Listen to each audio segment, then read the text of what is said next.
Okay.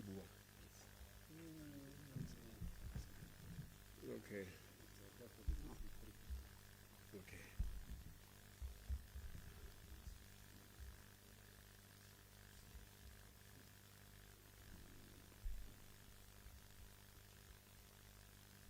Good morning to you as members of the committee. I'm as we welcome all of you in introducing our good morning. As we welcome our MEC, normally when we introduce our MEC, we make reference to him as the team of coach of team health in the province. We also adopted a new position as well to be a player coach because he's always involved in ensuring that things should happen in the playing field. But just next to him, as you know, MEC, I don't think he needs an introduction. MEC Maruping Lekwene. Flanking the MEC, we have our Exum, very solid, very effective in his work. We refer to him as the captain of the ship because every soccer team has a coach and a captain. And the captain works very closely with the coach. Because the coach will always be sitting on the sideline, wearing a tie, a suit, providing leadership within the administration. So the two work very closely. We have our acting HOD, who is Mr. Mlatha, and Mr. Mxolisi Mlatha, who also is joining the MEC during the briefing. We won't be wasting any time. Apologies for the delays. MEC, I'm just going to hand over to you. Our colleagues know the standard that we afford MEC an opportunity to make some reflections. Shortly after, we will then give you an opportunity just to make your reflections, and then, of course, we'll hand it back to the MEC and issue the consequences on the session. Over to you, MEC. Thank you very much, Mr. Maja and Team Health. Good morning to you, as members of the media, our public broadcasters, ABC, NCRF, Roma, NNA, our local print media, DFA, News 24, First Blood, all community members turning in through various local radio stations, Ulwazi from the DR in the Pixliga Seme, District Radio Kabusna in California from Namakwa, Radio NFM in Springbok as well from Namakwa, Radio Riverside in Appington, Zero FM Gau, Radio Kurara FM from Kuruman, John Taulo, Haitsewe District, and our local Radio Temone Revival FM in Kimberley, part of Park District, as well as the Valta FM from Pokwane local residents. Greetings to everyone following this important briefing through our departmental social media platforms. Yesterday we presented the provincial health budget allocation of 6.4 billion for 2024-2025 financial year. This includes allocations of 6 conditional grants, while this is a very marginal increase of 5.2% when compared to the budget tabled last financial year. The budget allocations over the MTF period are stable and grow steadily. However, the current inflation stands at 5.1%, which in real terms translates to a nominal increase of 0.1%. In the department, we have 8 programs in which our budget is being divided into. The first program is administration. Program 1, administration has been allocated a budget of 264 million rands for this financial year. The purpose of this program is to conduct strategic management, technical support to core programs, and overall administration of the department in the whole province. Also, in our budget speech yesterday, we highlighted that the department is labor intensive, with a total headcount of 6,559 personnel, with an additional of 2,485 abnormal appointments. Included in these categories are your community health care workers, your sessional appointments in various disciplines, and so forth. Consequently, 58.1% of the appropriated budget is spent on compensation of employees. If you like that, we're spending more than or close to 60% of our budget to salaries. Then district health services is our program 2. One of the most important programs, not to say that are important. The purpose of this program is to provide comprehensive, integrated, and sustainable healthcare services based on the re-engineering of primary healthcare approach through the district health system. The budget allocated for this financial year amounts to 2.9 billion rands. From the 6.4 billion, this program accounts for the biggest share of our program to ensure that all our districts, including our district hospital, our CCs, PCs throughout, runs effectively. This program still has the largest allocation of the department, with 46% of all available funds, and includes budget allocations of the District Health Information System grant, which includes comprehensive HIV and AIDS component, and the district health component, and the National Health Insurance grant, as well as social sector EPWP. It's quite a comprehensive program. To effectively reposition the district health service delivery platform, more facilities will thus extend operating hours to render services in high patient volume catchment areas. Some of the facilities include Kagisho Community Health Center, which is in Kuruma and Khasikhonyane municipality, that will be assisted to fully operate for 24 hours. Whilst Dr. Torres, Pedira Etsewe, and city clinics in Solplaik municipality will also be given similar support to extend their operational hours from 8 hours to 12 hours in line with their service demands. It's quite critical to emphasize on this point, because many people will argue that all the clinics are opening from 8 to 4. But we can't operationalize all of them 24 hours. We would have loved to do that. But it takes a lot of capacity. Number one, we must have the necessary resources, both human resources, more nurses, more doctors to operate 24/7. We must have 3 shifts, but also we must have doctors even on call on site. And most importantly as well, we must also have our ambulances running 24/7 in all the areas, which is a capacity currently we don't have. That's why we're looking to where there's more demand in terms of services. We're trying to extend that services. So it's quite an important improvement from our part. This follows the successes learned from Galeshwe Hospital, which now operates on a 24-hour basis. And I think we have not done enough as a department to make our communities aware, because all the people around Kimberley, from Rotopan, Ogrimpo and Galeshwe, all of them, for every small thing, they come to RMSH. That's why it remains congested. And RMSH is a specialized hospital. It deals with referral cases, meaning that when you are extremely sick, so you see when people coming to the RMSH for every even small problem. That's why all the time we can't run it effectively. But because we're a public entity, we can't chase people away. We must always try and help them. But we're trying to ensure that most people, especially around the Galeshwe areas, and that the hospital is now open 24 hours.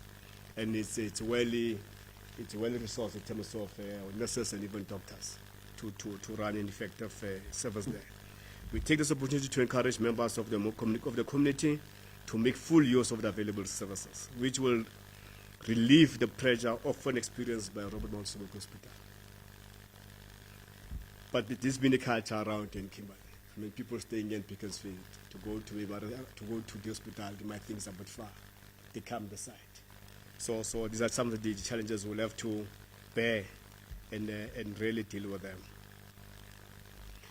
As a strategy to enhance mental health care services in the province, given the geographical landscape, we will be appointing a second mental health review board to largely focus on the ZFM Gawe and Namakwa district. Furthermore, there is an intervention team from the National Department of Health to assist them in building clinical governance for mental health care services in the province. I think colleagues should be aware that mental health care services, it's a very critical service, and it's an area which we have not been doing well even as a country.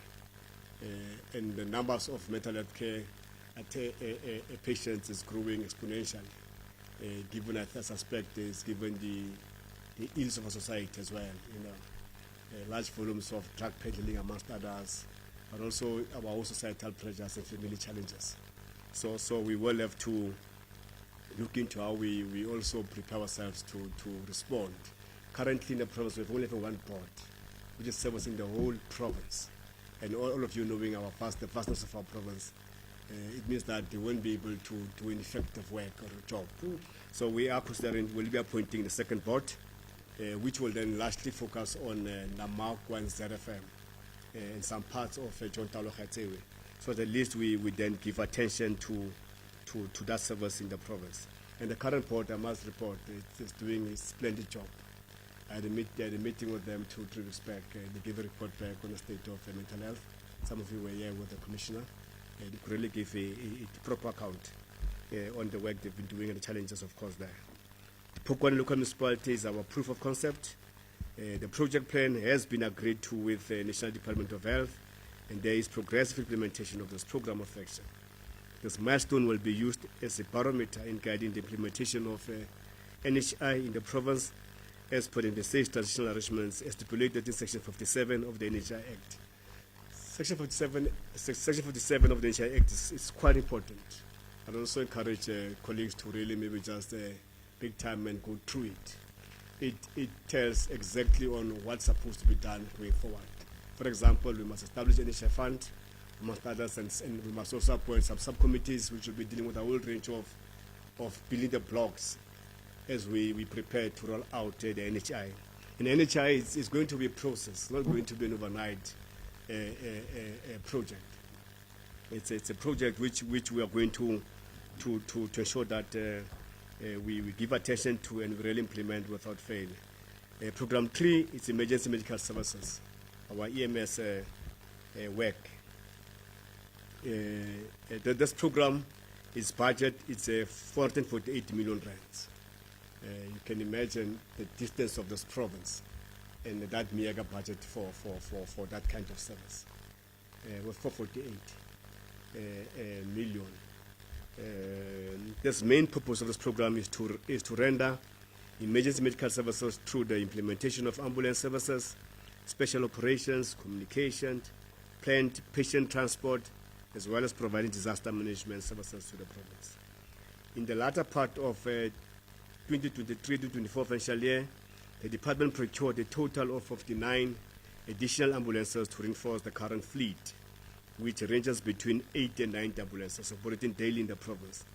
In an attempt to boost the current fleet, the department is procuring additional 38 vehicles of emergency services, comprising of 30 ambulances and 8 patient transport. Furthermore, the department will procure additional 5 obstetric ambulances. We're also looking into how we must augment our fleet because the demand is huge given the distances, even local between a local clinic and a CHC and a district hospital. Unlike in Gauteng, from a clinic or from a CHC to a district hospital and to a tertiary, they can easily travel around 10 kilometers. In our province, just to render that service, you will travel close to more than 1,000 kilometers. These are the impediments which we are dealing with. And all the time we're getting, of course, lambasted and, of course, attacked against the government, of course, that we were not effective. And also, our ambulances don't last long. Even the ones we bought from the last 30, you get worried when you hear that 2, 3, 4 of them have been written off because of accidents.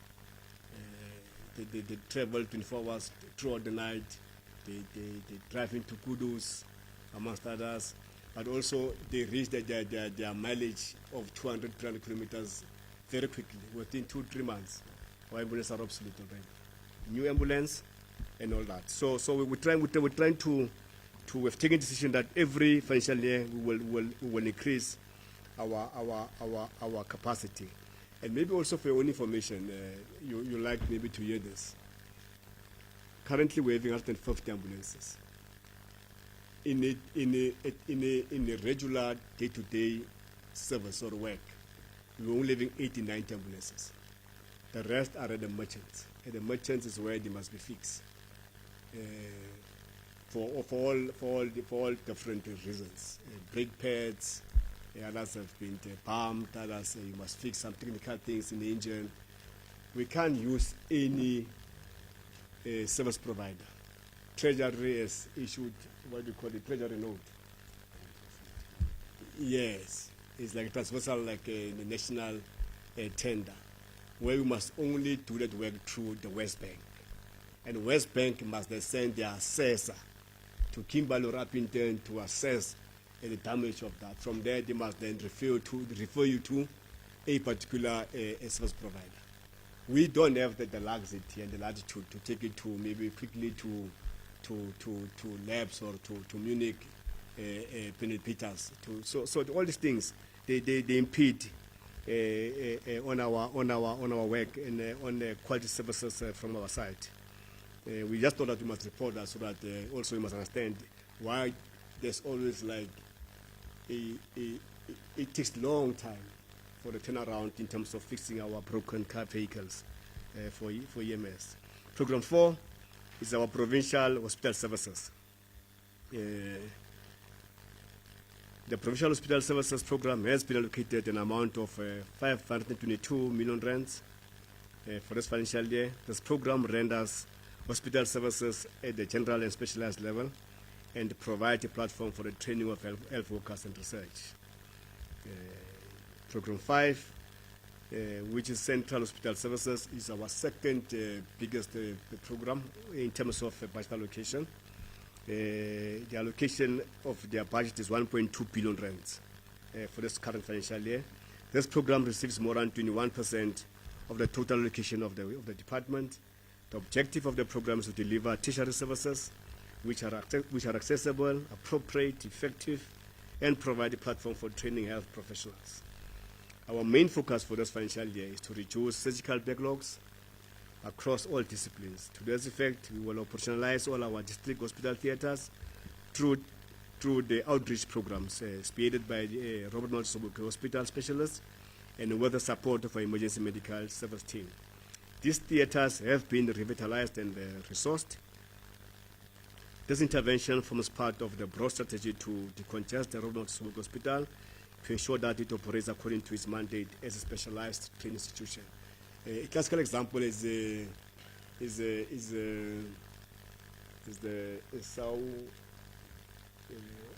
Abraham Esau Hospital, which is in California. I'm not sure how many of you have visited this particular one. If you're in that part of the province, you must just make a turn in that hospital. It's one of the best run hospitals in the province by a very young manager. It's clean from inside and outside. Their theatre is working 24/7. They are performing most of their minor surgical work there. They're only referring critical patients to RMSH. It's a model of hospital we would like to have. But also, we are giving attention to the RMSH theatres. Currently, we've been operating with out of the 8, only with 3 to 4 times. But the idea is to ensure that we operationalize all of them. But the major problem with a failure to operationalize all 8 theatres, it's number one, we don't have the specialized nurses required. We don't have enough scraps and even anesthetists to help us with the performance of the surgical work. So what we have done, we're looking at well as that we must reinforce our district hospital theatres so that we must have less referrals. We must only deal with critical cases in terms of surgical work. But also during COVID, because the hospitals were closed throughout, that's where we encountered a huge backlog of surgical work, patients not being helped in time. I know at some point we were at more than 5,000 cases. Now we've been doing some work. The number is reducing, albeit very steadily. So the budget allocated to that program 5 will assist us to form some working corporations with some private sectors to help us with the backlog. We will report in it as we go down. But currently, we need to ramp up our work in Uppington at the Dr. Research Hospital and even at the DR Hospital. If we can functionalize those two, maybe to an extent even with the Twarahano Hospital, I think we'll then see good progress in terms of reducing the backlogs on surgical work. Health sciences and training program, that's program 6. The budget allocated for that program is 345 million rands. This program is focused on developing a dedicated, ethical, and educated workforce to acquire knowledge and principles in the provision of nurses, emergency medical care and other health professions, empowering them to translate their knowledge, skills, and attitude to competent and comprehensive healthcare services in the province. We have signed an MOU with the University of Johannesburg, which permits the mentorship of the EMS College to function as a higher education institution in collaboration with the University of Johannesburg to offer a high certificate in emergency care program at the level of NQF level 5. In Greater Stockdale Nursing College is also receiving attention to ensure that we expedite the process of new intake of nurses. Whilst 50 nursing students are set to graduate this year. Last year, the Nursing Council granted 30 nurses to train, but we couldn't go ahead with that program because we're still waiting for the accreditation certificate from higher education, because without that certificate, without that accreditation, we can't just train these nurses. If you train them, what are you going to put to qualify to graduate? So it's a bit of a problem, and I must say it's going up slowly for my liking, but we've been engaging the college. We're hoping to make some progress so that we must be able to increase even our intake. Program 7, healthcare support services. The total budget allocated to this program for this financial year is 143 million rands. This program rendered to healthcare support services and specialized forensic medical and medical legal services to meet objectives of the department. The budget of the department is exacerbated by the unbudgeted claims that arises from the medical legal cases, which is currently sitting at 1.6 billion rands. We remember some point it surpassed 2 billion. It was at 2.1, 2.6, 2.1, and now it's been at least reducing. It's 1.6 billion. The practical implication of this is that the department should fund this within their existing appropriate budget. This matter is receiving our collective attention as a sector. I mean, by now we are all aware that the new minister, Dr. Mxolisi, is working closely with the SIU. They have granted all the law firms and lawyers who are working in the space some grace time to really double check whether they want to continue with these legal cases. And if they think that they don't have proper grounds, they are then allowed then to withdraw some of these claims against the department. Failure to will then unleash SIU on them so that they must verify because most of the cases are not really genuine. We can report that some of them are fraudulent cases because there's a strong conniving team, even from within the sector itself and even the government, to help these lawyers to litigate against government. So we're hoping that it will bear fruit. And also, we must also make the point, the 1.6 billion, it's not the amount we are going to pay necessarily. It's the total amount which has been indicated upon. We still have an opportunity and case to make as a department. Some of them will be reduced, some of them will win them. But it's quite a very intricate matter which we will have to give special attention. But You can even see even the budget itself, it's a mega 143 million. And if these lawyers, 2-3 lawyers claim 50 million, the budget is it's already complete. And the same budget has also do work in the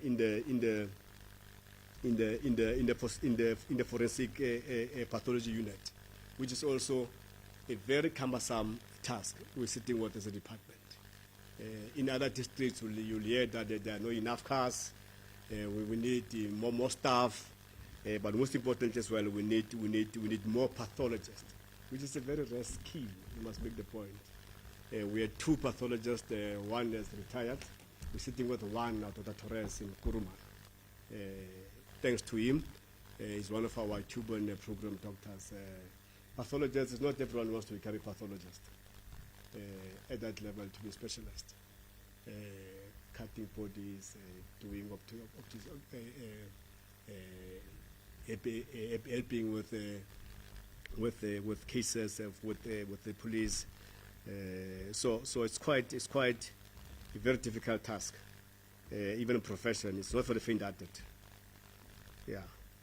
The last program is the health facilities management.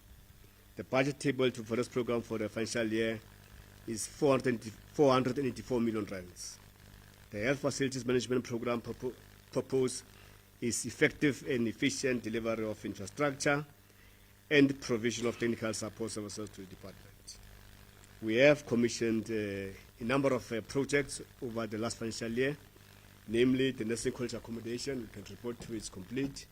The only delay which was caused by the vandalism in that hospital, where our entire post station was stripped off, and then we didn't have electricity at the new nursing college accommodation. But phase 1 is complete. Refurbishment of the Robert the refurbishment of the Robert Mxolisi Hospital kitchen is up and running with new equipment. It's complete. Refurbishment of the Royval and Rasvatri clinics. Royval is at the far flank of the province, close to the border of Botswana, in Namakwa. That clinic was vandalized twice by the community. We went now for the 3rd time to go and revamp it. We told them that it's the last time we are renovating it. If they can destroy it, it's going to be a very serious challenge. And it brought us also on our constitution to ensure that every person and every community have access to basic healthcare services. The Kuruma Forensic Mortuary, a state-of-the-art mortuary was built as well there. It can take it can take 36 bodies with new equipment, with everything, new fridges and everything. This calls for more investments to be made towards the maintenance of these facilities, including the staffing thereof. In this regard, we will be working closely with the national departments and health and provincial treasury. And maybe as a parting shot, last week we attended a national retreat of health nationally, convened by the National Minister, Dr. Mxolisi, and Deputy Minister, Dr. Joe Patla, with a whole range of senior managers and academias from different walks of life. We really paid attention for the whole week around the challenges faced by this sector, especially the public healthcare service, because we're also aware that it's the most vulnerable sector currently in the country, where everyone getting a chance is busting is passionate. And some critics, of course, are within. We are taking it kindly, but in most cases, we must also be given the right to explain ourselves, because there is a context in most of these challenges we are experiencing. But having said that,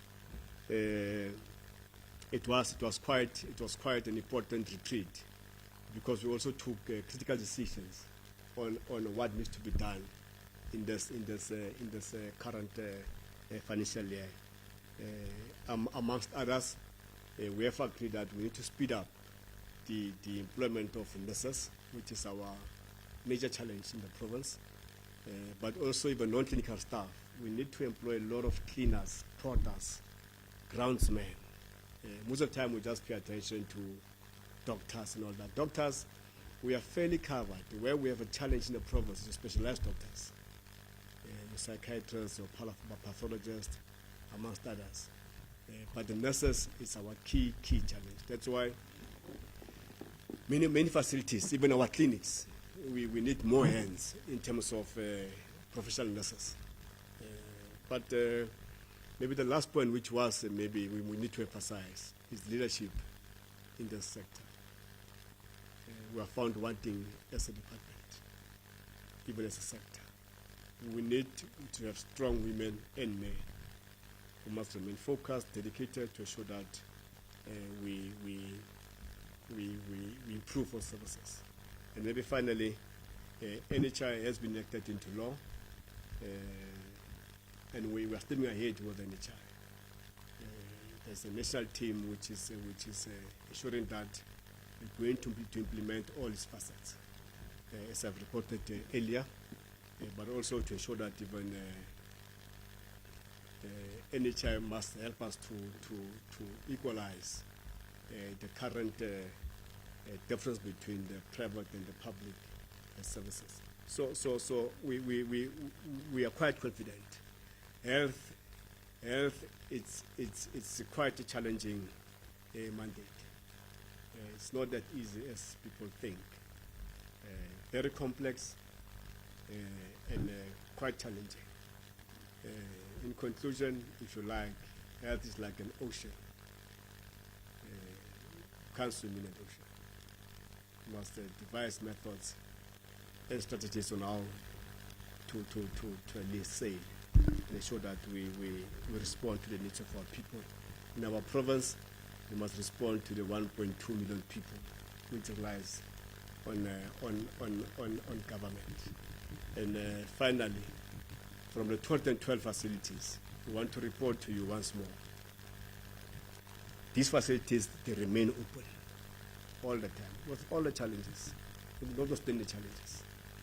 For this financial year, we've procured 5 new mobile clinics, which will be giving one to each and every district as a form of trying to reinforce where we think that some communities can't reach the facilities, so that they must be used as a buffer between the communities and the PCCCs and of course the district hospital. Having said that, Mr. Maja, thank you very much. I think I must stop there and allow maybe colleagues to engage. Earlier, Mr. Maja said I must try to speak Afrikaans and English and Tswana. Just a bit difficult. I would have prolonged the entire presser, because it means that I'll have to interpret every sentence now in Setswana, try to speak English and Afrikaans, try to speak Afrikaans and Setswana. I don't forget that, Mr. Macha, it was a bit difficult, but as we respond, we'll try and maybe accommodate everyone. But also the speech was written in simple English. I think it was straightforward. Thank you very much. Thanks to the concept you have, in-depth insight of what the department has in store for communities as well as the. So I think now it's an opportunity for members of the media that to relate presentation that is made by the MEC, but also MEC I must share some of the other insights, especially daily interaction with some of our media houses. They share with me that let's do a very smart policy. But that way I'm going to leave it. I'm going to leave it on that note. I think we will give an opportunity for the good staff just to engage the presentation. I don't see any hands, but I'm willing to give Shani from this Ministry an opportunity. She will be followed by Sandy from the DFA. We'll keep SABC. Okay, we can have you as the third, and then of course complete with Mlatha from Roman. I think in that order, what's the Shani?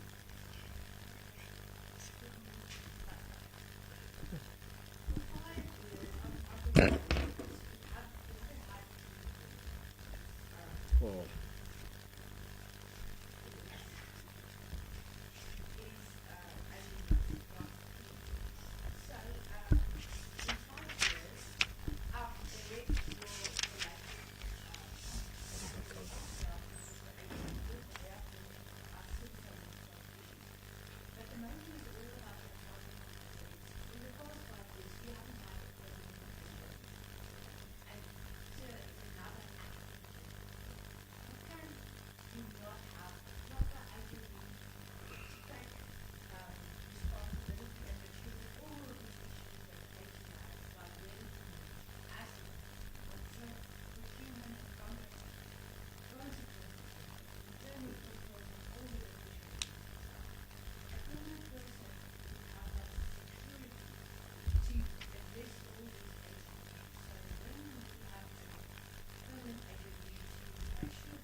Okay.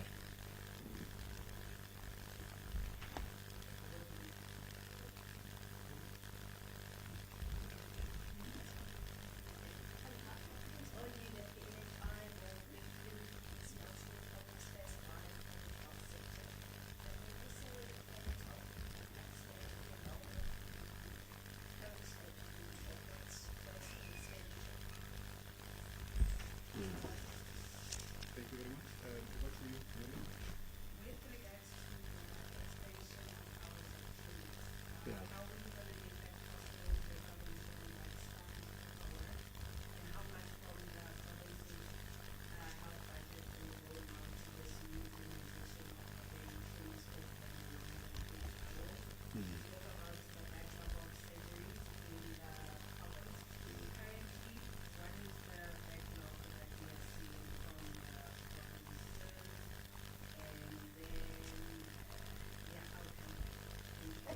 Thank you very much. Honorable.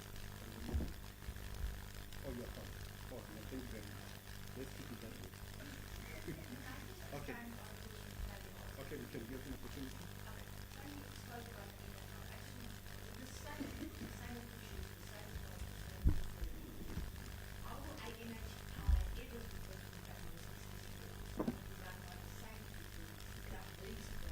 Okay. Okay. Okay. No, thank you very much. I think you have warmed our captain. Yeah. Obviously, we've been warming him up. We are going to unleash him now. Actually, over to you. No, Maybe we can. before you, Okay. Can you see? before you, of course, they will come in to give more detail, especially from an admin level. I think we must again repeat ourselves. As a department, we have appointed an HOD. Last year, the Premier has appointed Dr. Tays in June. As the head of department, he has given him 5 years. Our HOD currently in this department is called Dr. Tays. But unfortunately, after having appointed Dr. Tays, then some of the work he has done, they signed, especially among the PPs, those cases came up.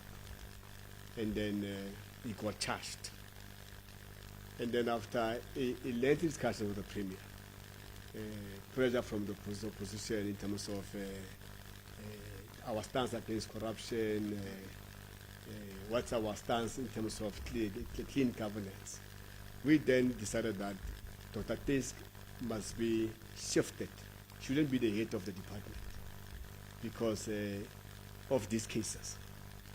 And you remember that the first case of failure to comply to PFMA, he was found guilty by the court of law, and then he appealed the case. That case is still going. After that, then he was then charged. So, because of responding to our stance against corruption and clean governance, we had to then put him aside as the face of administration. So, for the record, once more again, the Department of Health has appointed Dr. Tays as the head of department. He's having his contract for 5 years. It's only then if the court rules otherwise. For now, it's been presumed innocent until proven otherwise by the court of law. If he can be proven guilty by the same court of law, then the necessary steps will be taken against him. That's why for now, we can't appoint another HOD. Then, therefore, after him, we appointed Dr. Kantani after Dr. Tays was suspended. Not suspended, sorry, shifted to his old post of medical director. Then Mr. Mlatha, given experience in the department, was then identified to hold the fort while Dr. Tays is dealing with this legal staff. The same goes to with the CFO. We have a CFO appointed in the department called Mr. Khabaroni. He's in the same boat with Dr. Tays. That's why they have been shifted. And why we did not even remove them? Initially they were removed, but these cases take so long, and the government is not drawing any benefit from suspended individuals, because these cases can even take years and years, given their nature. That's why we said that because they're earning their salary, let's shift them from where they were in the meantime so that we benefit from their skill and services department. But for the record, we do have NHOD. His name is Dr. Days, Lucky Boy Days. The CFO is Mr. Khabore. That's why, by law, we can't appoint another HOD or CFO whilst these people are still having their letters of appointment. No, we can't. They will take us to court for unfair labor practice. By the way, we're a constitutional democracy. As much as we've been charged for fraud or whatever corruption, you also have the right to defend yourselves and the court of law to hear you out. And I can tell you, in most cases, you'll be surprised. They might go scot-free, unfortunately. So that's why we were having an acting. On the issue of the 5 years clean audit, I'm leaving it to the HOD to respond to that, to give you detail. In fact, for your information, we got an improved audit outcome this time around. We are very close to be getting our qualified audit outcome report for the very first time after many years. But he'll give details on that. And then on NHI, he'll also maybe make his input. The NHI, universal health coverage, NHI seeks to ensure that there's universal health coverage in our country, but also through NHI as a single funding source. We want to have a single funding source for both the private and the public moving forward. But also, we must create an equitable healthcare system. So it's not about necessarily the people who think you are casting aspersions on them. It's about the systems in place, which the law must give us more authority, must give us more power to improve the services. And I've made a point earlier that it's not going to be an overnight process. It's going to be a process over many years. Because what we're trying to do through NHI is to ensure that there's no single individual who must be denied access to health care in a private facility based on an affordability. No one. We're trying to bring that equitability in the sector. And then on the issue of the surgical backlog, we have clear data on the work we have done in terms of the backlog. You are right, madam. It will have financial implications, but we'll have to buy the police department because in most cases, the ones like Dr. Torres, the city clinic, we are only increasing from 8 to 12, not 24 hours. 8 to 12, meaning that we'll have to have at least an extra shift after the one of 5 o'clock, 4 o'clock. We must have an extra shift to ensure that we respond to the needs. Here, it's not about what we can release. We are responding to the needs of the people because of the congestion and the long queues. And I said earlier, we don't want to return anybody as a department. That's why we've sat down and we're making consideration. And of course, it doesn't come cheap. It comes at a price, unfortunately.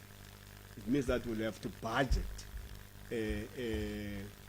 It's a bit difficult to quantify that it will cost you 2 rents because it will be like in your shift, in that you'll have to pay the shift. It's either overtime or get new people. But in terms of what's important for us is a service which we need to render. And it's not all the time where also these clinics will be full to capacity. They won't be full to capacity, but we want to respond to that. And then before giving to the HOD to also maybe add that. I wanted to give you the exact figures on what we've been doing in terms of the backlog. I can't quickly just get it there, but let me give over to you to HUD, and then I come back to. So I must give you the exact numbers on where we are and what we've been doing with collaboration with the private company we've been working with. Thank you very much, HUD.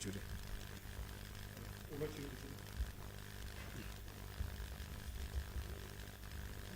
Thank you very much. And that, welcome. You are all good at defense NEC Yes. and the team from here. One, I think that when it comes to the issue of, or maybe I must give the gentleman an opportunity to finish so that the cameras are not obstructed. Okay, thank you very much. Thanks. I think that one, the issue of a clean audit, it is true that we have seen an improvement. I think that we reduced about 3 paragraphs in terms of our audit outcomes.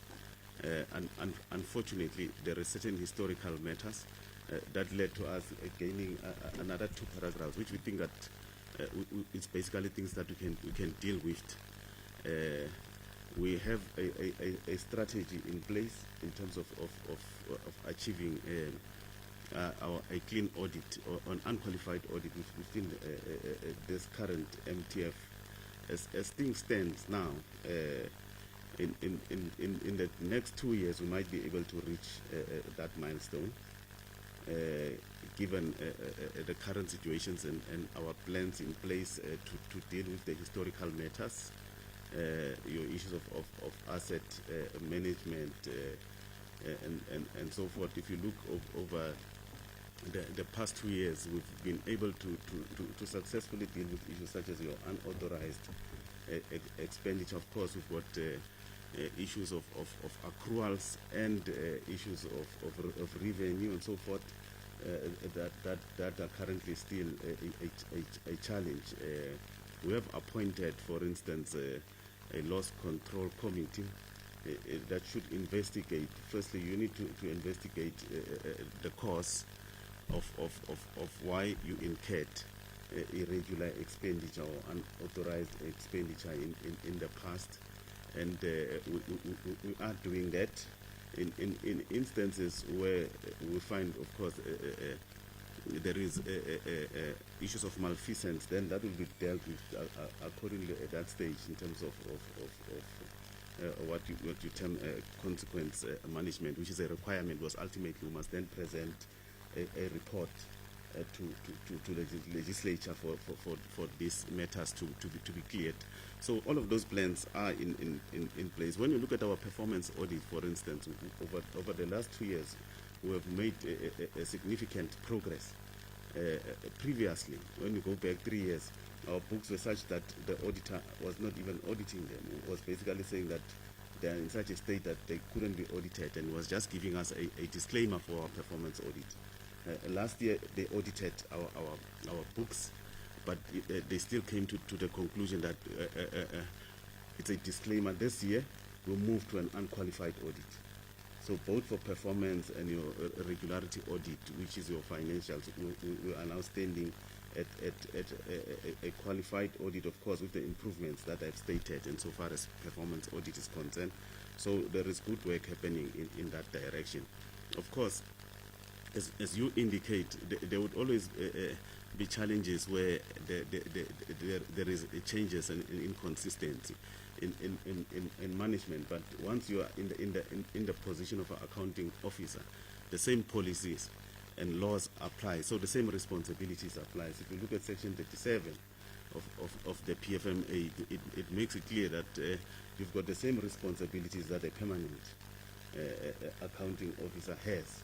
So we are trying to hold up to that and live up to that in terms of doing the work that needs to be done in the department. Of course, we can only do that as a team. And then on the issue of NHI, when you look at NHI in the country, as a country, we are one of the countries that is spending a huge amount on health with not so good outcomes.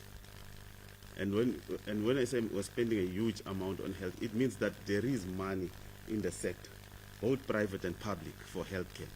We're spending about 8.3% of our GDP as a country on healthcare. And the average generally should be about 5% of your GDP that we're spending on healthcare. But in that 8.3% that we're spending on GDP, in the public sector, we are only spending 3.5% of that money, and the 5% is actually in the private sector. Now, when you look at just the case of the Northern Cape, in the public sector, we're looking after 8.7% of the population, estimated to be about 1.1 million of the population. The 13% of the population that is being looked after by the private sector is the one that is being serviced with the 5% of the percentage of the GDP. Now, when we are speaking of a single payer, the NHI fund, the intention is to pull all that money to a single payer, and therefore you create equity. So the capitation model, which is the model of funding of both facilities and individuals in terms of NHI, is meant to make sure that the majority of the population who are now not insured will have access to the amounts that we are spending in terms of private health care. So once you pull all that money into a single fund, suddenly the facilities that are not well serviced and so forth could potentially have the money to upscale the services that are in there. So also when you look at the sector, it's when it comes to services that individuals receive, it's not properly regulated. Who says that for a Caesar that you pay for, the amount that you pay is the correct amount, and who determines that? So that's why even the people with a private medical health care, at the end of the day, their medical schemes tend to run out, and they add even to the people that are getting the service in the public sector. So once you have NH5, obviously the fund then has got a responsibility to make sure that what it pays is actually what is due. So then your expenditure for your healthcare also becomes reasonable and appropriate, and can therefore reach a greater scale. That is generally the thinking behind NHI, because NHI is just the fund, but it's got a ripple effect in terms of how then the whole health system must be transformed. There is section 57 in terms of the NHI Act, which basically speaks to the transitional arrangements that will immediately come into place once the implementation of the Act starts, and there's phase 1 and there's phase 2 of it. Of course, NHI itself is a highly contested thing. You would know that today the president is meeting certain sections of business who are having their own issues around issues of healthcare. But for us, healthcare is not a business; it's a service that we need to provide to the population, and so that's why we have the view that at the end of the day, it's going to assist us in terms of improving the quality of healthcare all round. You would also know that the facilities would be credited in order to participate in NHI. So we are in the process of already working very hard with the Office of Health Standard Compliance to make sure that our facilities rapidly improve in terms of the quality of healthcare that they provide. We in the retreat that we had with the minister, we looked at a number of things that speaks to the quality of services that we need to provide, issues of equipment that we need to be procuring for our facilities, and just generally improving the quality of services that we provide. So we do admit that there is a lot that we need to do, but NHI is part of that process of assisting us to improve healthcare. It doesn't provide a challenge to improving healthcare. That's important. The facilities that we're going to open, City Clinic, Kagisho, and so forth. When, for instance, we looked at the case of GDH, had not been functioning as a 24-hour facility for a long time. And when you look at, for instance, it's all Plaiki, it means that after 5 o'clock, the only facility that's open in terms of the public sector was RMSH. And now RMSH is a tertiary institution. It's more costly to provide services at a tertiary hospital that should have been provided at a primary healthcare facility. Now, an assessment of GDH that was done in terms of the different categories of nurses that we had at GDH was about 50. GDH, as we speak, has got about 13 doctors. Now, it's got more doctors than many of our hospitals who are in the outlying areas. So it was just a reorganization of the facility itself to provide the 24-hour services, and then we had to do minor refurbishments there and there, some of which are ongoing. But as a matter of classification, how CHECs are classified, because it's classified as a community health center, it should have been providing those services. And clearly, when I just enumerate the staff in relation to the clinical staff, you see that it's always been in a position to actually provide the 24-hour services, except for a lack of support staff there and there. You would see we are going to be advertising very soon some of your support staff, porters, and so forth. That is with DPSA. I'm making this point to indicate some of these facilities, when we actually go into them, we may find that actually to increase the hours of work, you may not have many inputs to make. There might be those where we have inputs to make, and we'll do that when it comes to that, and each one could have different cost implications, or none, or minimal, or it might just be a reorganization of the budget already there to say that how do we reorganize the budget to fund what we are not funding currently. So there is a study that is going on for each of those facilities, but we can't just sit and do nothing, even if a budget is an issue. So our commitment is to do something about it. Some of the innovations that we may have to look at, some of those facilities that are closing at 4 o'clock, that are not scheduled for extension of hours now. There might be members of staff there who might be willing to come and work their extra hours at the other facility. So those are all possibilities, because our staff do actually go and do RWAPs at private health facilities. So it's an option for us to look at, can they do that internally, whether we fund that through overtime or any other measure that is available for us to actually fund that. The issue of surgeries. Our surgeries increased a lot during the time of COVID because who comes into the hospital was being managed carefully, and some people just didn't come because hospitals were being now associated with infections and COVID and all of that, even if in some situations it was just perceptions.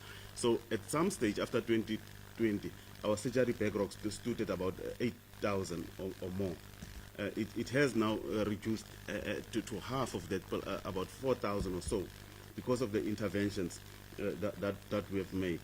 We have on top of that, we've got the surgery backlog for ophthalmology cases, but those are quick wins in terms of cataract surgeries. With the theatre now at ZK Matthews, for instance, becoming functional, because we needed to buy a theatre table there. I believe that we are going to deal with that. I think that what is more difficult is your hip replacements, orthopedic surgeries, your general surgery. We have entered into an agreement with Medicomed, which is a private entity, to supply us with theatre and scrub nurses, because that's where our difficulty is in terms of operationalizing our theatres. That's why if you look now, for 3 weeks of the month that they are available in the province. We do quite a substantive number of operations. I think for the beginning of the year till now, we've already done about 900 of these critical cases. So if you count the months, you would see that within a reasonable period of time, we may increase the turnaround around that. It's of course not a good thing for people not to be able to access the service, because it does reduce the quality of life of a person. If you need a hip operation, it's not being done. So it's an issue which is on our mind all the time, and which we are working around the clock to turn around. And hence we have had various interventions that we've had. We've had discussions also with Mediclinic, and those discussions we're going to have also with other private facilities in terms of their social responsibility towards those members of the public who may not be so fortunate to be able to pay for the service, so that in terms of that they may be able to, we may be able to do certain, or they may be able to do certain surgeries that we agree on, and we've already had quite fruitful discussions with Medical Clinic about that. We are going to sign an SLA around that matter with them. Then the last issue is, I think that I might have covered most MEC. I'm not sure whether I'm leaving out anything. Thanks.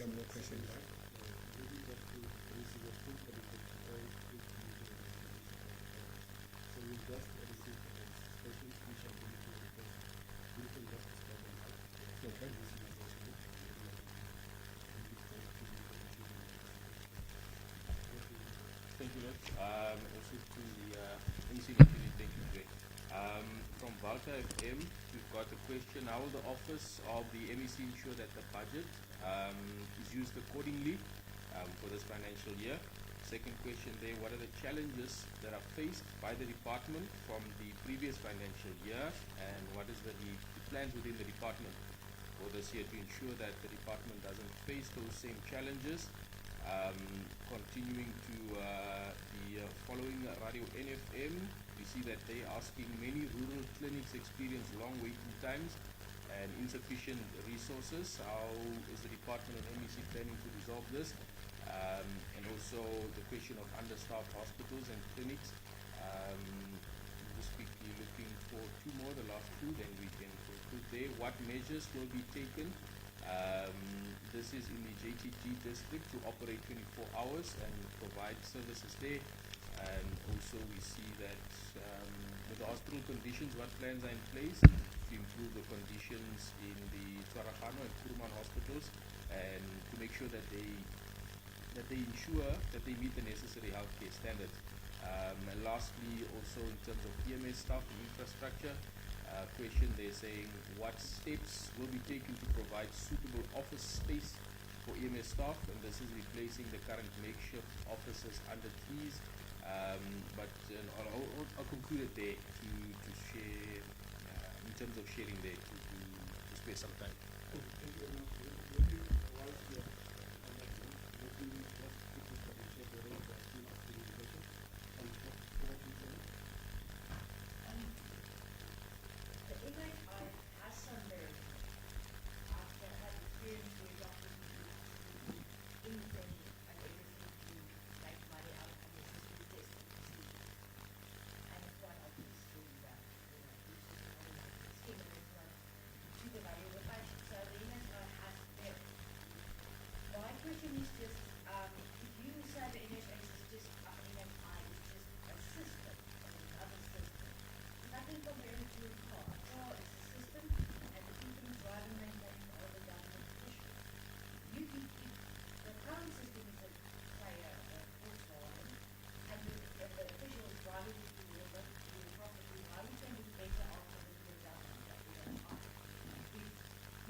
having not having access to say, this is what we've done with the money and this is how we distribute participation. How would that let the new system actually build capacity? I think that right out to use the people behind the system and managing that money that is there much more prudently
on the budget.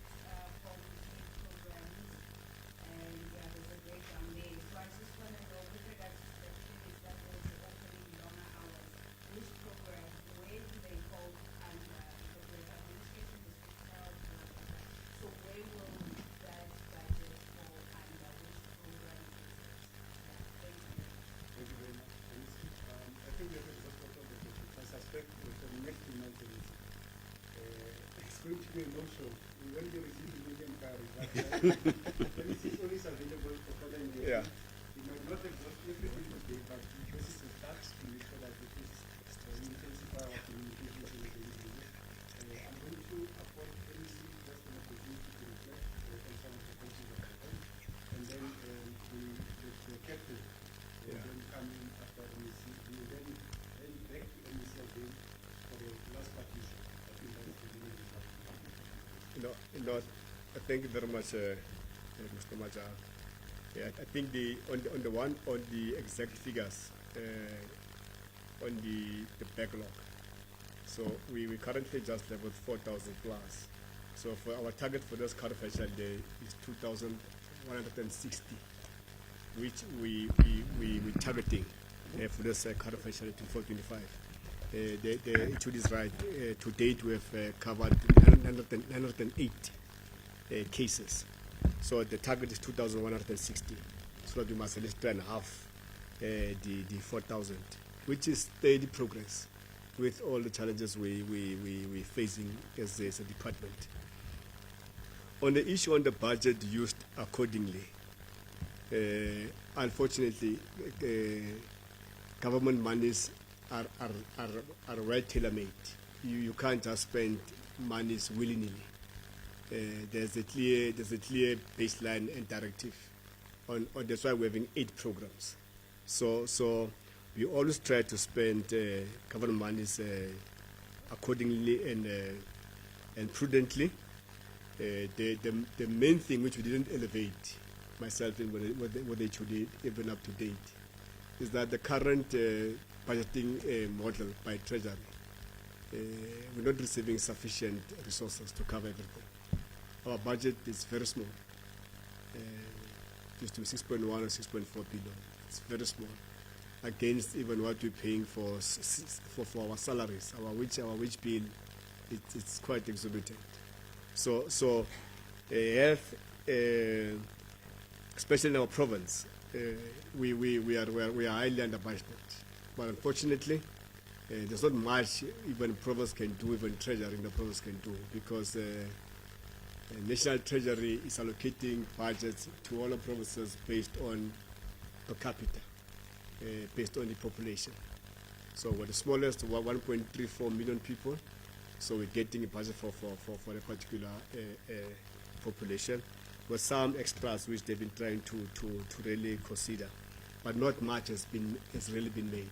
So our budget remains relatively small for the mandate we're having as a department. The topography of the province quite huge, vast, and many other areas are underdeveloped. To travel from one point to the other times, it can be cumbersome because the road is underdeveloped. There's no tar road, there's no paving. It's gravel road, which is terrible. So the budget will forever remain for now a problem. And with the current lack of the growth of the economy in the country, the public fiscus generally is shrinking. That's why there are budget cuts throughout. Even through the MTF period, we will be experiencing budget cuts as a department, which is not even helping us. Maybe the point we'll have to ensure through input, Mlatha, is to ensure that we spend every cent of government prudently. We must cut on the wastages. We must cut on some unnecessary expenditures, which we have been incurring as a department. There I can agree with you. But in terms of the resources, we must just be clear, all of us, the world remains a problem. We can even go to even bigger provinces with bigger budget to also tell that they need more resources, which is a bit of a problem. And you saw even with the breakdown of our budget in the 8 programs. Mega budgets have been given to serious programs where we need more. That's why some of the challenges within the system. And I think the other key problem, which we have not elevated as well so far, we have a lot of senior managers acting in our establishment, precisely because our organogram was not approved by DPSA. Last year it was now officially approved by DPSA and OTP, meaning that now we'll be able to fill all the critical vacant funded posts, which we're busy with. We must report to you. We are busy filling that. The only delay, which we're engaging, of course, with the DPSA through OTP, they must give health a special dispensation. Unlike now, before we advertise the post, we must go to Treasury. Treasury must go to OTP. OTP must first check is the post critical. Then Treasury must then double check whether we have the money for that post. So also DPSA now that they must now evaluate the post and all that. That bureaucracy makes us lose critical skill in the process, because the doctor resigns from anywhere now. He must be accepted now.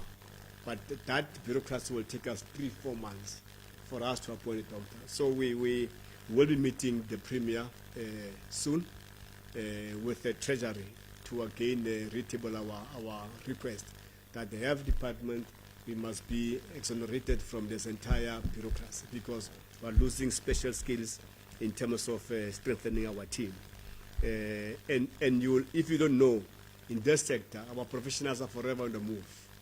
They move from point A to B. Nurses, they move all the time. So it's a bit difficult. And even with ourselves, as long as we don't tighten our HR systems, we will lose critical skill. And that's been happening throughout. You'll be surprised to see the movement of nurses in between. and amongst our facilities. They resign now. 3 months back, they're back. So the financial challenges, it's a known secret that what we're getting currently is not sufficient. That's part of our key problem. In JTG, for example, we are going to operationalize Kagisho CHC for 24 hours because of the pressures that area is experiencing with Kuruman Hospital. If you go now to Kuruman, it is highly congested. You'll see even at their casualty, it's always full. But also the places are small. We're opening up the particular casualty, we're extending it, but also we're trying to decongest by operationalizing the Kagisho clinic. In terms of the EMS officers, it's been a bit of a problem where I've received general complaints from our colleagues that we must build them proper EMS stations where they can have their cars parked and where they can operate from. You can see in some key towns we do have that, but in other areas we don't have that. It's an area, of course, also which has been delayed by affordability, but we are giving attention to it. But also in regards to that, on the EMS, it's not only the officers and the cars, it's the personnel themselves. In terms of the national norms and standards, they require everyone who wants to become an EMS personnel to have basics, maths and physics at the matric level, so that he or she must be trained further. And that's why we are struggling to even attract many young people, because most of our young people haven't done maths and physics in the main. And those who have done maths and physics, EMS is not their option. They don't see it as a career. So we're still having a long way to go. In terms of the non-payment of overtime, I don't think we have such cases. Maybe there can be delays. Even as the MEC have made the point, where our colleagues have worked overtime, nurses, doctors, and the entire staff, even non-clinical staff, we must pay them overtime. Even during COVID, some will know that the payments have been delayed, but they have been paid their money. Maybe where there was a contestation, it's on what we call commuted overtime, where doctors are allowed to, it's even 3 levels, 1, 2, 3. The third level is the most hours you can claim. So some doctors wouldn't work those hours and want to claim more. So there must first be verification. That's why you say there was a dispute where I said I worked for 2 hours, then someone said no, you only work for 1 hour. You want to claim for 8 hours, you only work for 2 hours. So every system is having its own weaknesses. So many people want to access extra money. So which we didn't want to. It's not like we don't want to pay them. It's just to let's verify indeed did you work these hours. And one of the key weaknesses also, we don't speak a lot about it. Maybe I can raise it here. We need to professionalize our department in our sector. Most of our professionals, even doctors, some of them are unethical. They come for 2-3 hours at work here, they leave and go to their practices, they go into RWAPs. All the time, every day. Go to LandMed now. So all those doctors are about doctors. The systems are a bit weak. We've been speaking about over a couple of months that we need to tighten it. So human beings are human beings. They take advantage. I think with Harib, I don't think we have many doctors there. We can have very few there is or none. But the ones we know we have, it's LandMed.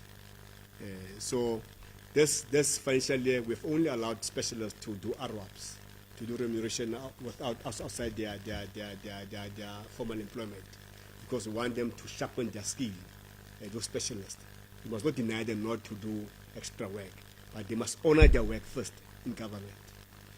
I know there are some cases even with SIU on doctors who defrauded the department on a commuted overtime, and even those who are not really being professional. So delinquency cuts across. But for this financial year, we didn't allow every clinician to do RWAPs. Like nurses, we didn't allow them. The MEC must sign them, but in this case, I've delegated the authorities to the HOD because lots of paperwork in between, which must forever be doing. But there is a committee which is chaired by Dr. Kantani, Dr. Tays himself, Dr. Tays. There's a committee which must then, as the medical director, but it's one of the areas which we're still working on to strengthen. So it's not like we didn't want to pay them or we couldn't pay them. And you must also be paid accordingly. You can't claim overtime whereas not happening, worked overtime. But these cases are littered. We are littered with them here in the department. So we'll have to enhance professionalism within the department, and then maybe the last point. I think the HOD must expatiate on it, is a grant infrastructure that we didn't spend the money, 80 million rands. What I know, it was 40 million rands, but we then applied to Treasury for rollovers, which were granted, and there was a nominal amount which we couldn't really recoup, which we lost, but not the amount. But it's also wrong and not allowed for the department and any program to underspend, because we can't return the money. I saw some throughout the country where we need the services, huge monies were returned. It can't be. In health, that's a decision. No program must underspend. And of course, any official who underspend through the HOD, there must be consequences. We must ensure that we hold them accountable. HOD, we want to take a bite on a number of some other administration staff there. Okay, thank you very much. I think I must just take from the point that the MEC just raised. In 2022, 2023, we underspent our infrastructure grant by about 140 million, I think. Most of those monies were rolled over subsequently. Because you must first surrender, then you apply for a rollover. And that was in 2022-2023. The financial year that has just closed and been audited is 2023-2024. We spent all our grants 100%. So we didn't return any money for the financial year that concluded. And we don't expect that we are going to return money even in this current financial year. That I can say safely. So that's basically the situation with regard to the expenditure as far as our grants and are concerned. Of course, we've got a very small amount in terms of our budget, the 6.4 billion. The demands are many. And when you look at the burden of disease, it's growing. I think that the minister has spoken extensively recently about cancer and diabetes, hypertension. Those, of course, do provide a pressure on the expenditure of the department. And the grants play a very important role in terms of supporting us, in terms of the core work that we're doing in terms, as far as the work of the department is concerned. One of the things that we're doing during this financial year is delegations of responsibilities to managers, so that not everything is centralized in the office of the HOD, so that there's nothing delayed in terms of any sort of payments that needs to be made, or anything that needs to be fixed. Managers are responsible, but delegations goes with accountability. So our accountability systems must be increased insofar as that is concerned. The question as to what were our challenges in the previous financial year, I think that the questions that are being asked kind of speak to what the challenges of the systems are.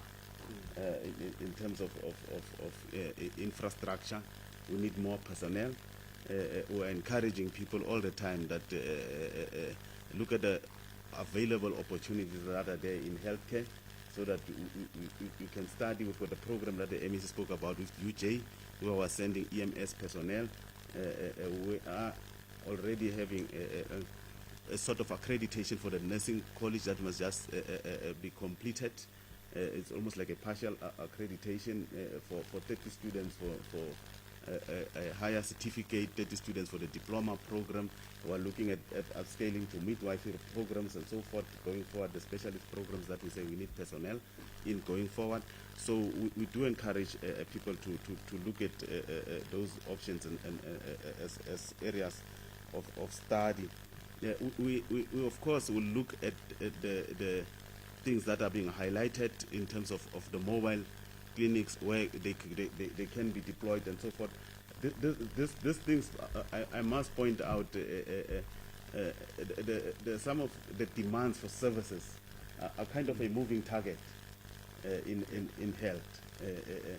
You have settlements arising all over the place, and then a demand for services arises consequently, and so all the time we are chasing that target. That is a moving target, but we fully understand that health is a right. So wherever the people are, we must strive to provide the services, notwithstanding the limited resources that we have. So we do try and do that. We have, for instance, previously pointed out that in terms of the NGO sector, there is quite a lot of areas in which we believe that they can play a role in terms of halfway houses that we still need. People who not necessarily do not need to be in a hospital, but needs to be in a place of care where we may have, as the state, have outreach services and support those NGOs and so forth. So that is a space that is lacking in the Northern Cape. So the demand for services is generally very high. I'm referring to mental health precisely because the focus has largely been on the mental health hospital, but the mental health services are quite broad, and the demand is growing daily. When you look at the mental health challenges in our community, it's something that is rising continuously. I do think that the MEC has largely covered most of the issues that have been raised, and I wouldn't want to go back to those. I think that he enumerated the interventions that we're making in terms of infrastructure as it relates to Kuruman, which were the questions that was specifically asked. There is work ongoing both at Kuruman Hospital and Chuaragano Hospital as we speak, and there is work that is ongoing across the province. Now, when you look at our infrastructure budget, it's just below 500 million. It doesn't cover everything. Given the 212 facilities that we have, all of them at any given time requires some sort of maintenance. And from our equitable share, we only have about 47 million for that purpose. It doesn't get us there. When you look at, for instance, what we had to spend to fix the substation, which is about 33 million at mental health, which was an unplanned maintenance, because you don't expect on any day to wake up and an entire substation is gone. So some of those things derail us from getting to our planned maintenance, because that money is now money that was not planned to go into that project, but it means that something that was planned to happen will not happen. Unfortunately, that's how budgets work. So we do have pressures, but we're doing all in our means to ensure that our facilities are at the standard at which is required to serve our people with dignity. Yeah. Thank you. Maybe a quick one. On the mobile clinics, like Smithman in particular, we can't say now we'll take it to Smithman. There's lots of communities, like they actually said, that we're dealing with moving targets. I know there's also one community as well in Colesberg, in Smithdrift. It's a number of them where they feel that they also need a mobile clinics. And a mobile clinic, you can't just organize a mobile clinic and leave it there. It must be accompanied by a qualified a professional nurse, because that nurse must perform serious tests and must assist our community members. Chronic patients must know what kind of medicine in place to distribute, and must be able to check them at the regular basis in terms of their healthcare. So on DG8, it's still early times for us to really see the impact. We made an assessment 2 weeks back. It's quite a good question you asked. Is there any impact, because now it's open 24/7? Is it helping to reduce the congestion yet? We have not seen that yet. That's why we will be going on through even our health promotions team and of course the office of the MEC to encourage people through even our media work to encourage our communities to make use of a DGH. But also with that, many people, when they come to our MSH, they get a lot of specialized doctors. So they deliberately come, skip all these facilities, and come to the Teachers Hospital. But it's a national phenomenon in South Africa. You go to anywhere, even in other big provinces, there's the same problem. Yes, many people, they skip clinics and go to the main hospital. So it's a challenge. This is the complexity we're talking about in terms of the sector, which we'll have to be alive to, and you'll have to all the time seek to respond. Unfortunately, at times we are found wanting, and then of course we then get the idea from all of you, including especially with the media.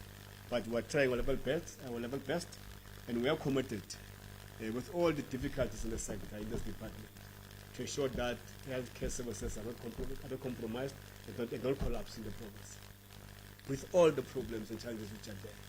But of course, we have heard you. We also bring our part in trying to ensure that we put systems in place. But the immediate thing we'll have to do is to fill all the vacant funded posts, so that we have a proper managerial team which can guide and lead the department. Currently, we're operating on a very thin, on a skeleton. That's why most of the time we have a lot of acting positions, but it's because of our historical challenges we have been experiencing as a department. But we are ready to the task, and we will try and respond to that. Thank you very much. Yeah. So let me also take this opportunity to really thank all our radio stations, 7, 8 of them in the province. We will be visiting our districts very soon. We will be going to all our districts to ensure that we go and play our oversight role. We will keep on encouraging our people to really raise their issues. But where we can, we need to hold hands and ensure that we respond to the needs of our people when it comes to healthcare services. There's been progress made. Maybe as a parting shot, Sandy, power is now back at the mental hospital. We are operating on a full capacity. So there's progress against the challenges we had there. Finally, let me thank all of you on the platform and you for your time. We know that you have other stories to cover, but we really appreciate your presence and even your participation. It's not taken for granted. It's all appreciated. We will need as well media to help us as well, to help raise the issues we have raised, and where you must conscientize our communities, so that we all ends, we can't have this department collapse and the system to collapse. 90% of the people of the province don't have medical insurance, don't have medical aids. They solely rely on public healthcare services, and we've been doing that and servicing them, which must just improve, and we are determined to will improve. Thank you very much. You didn't emphasize the point to Sandy that our audit outcome for this year is much better. We are gravitating towards now an unqualified an audit outcome, and we're determined that not this financial year. Let's check the next maybe 1 or 2 years before the term ends. The health will be receiving an unqualified audit outcome. We'll be then moving towards a clean audit outcome in the near future. Thank you very much, colleagues, for your time and for your patience with us. Thank you very much.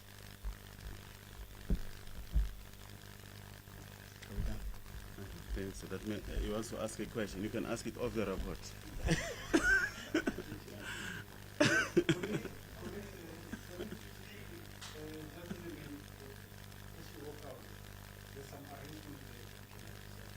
Hey, you're strong legs, Mxolisi.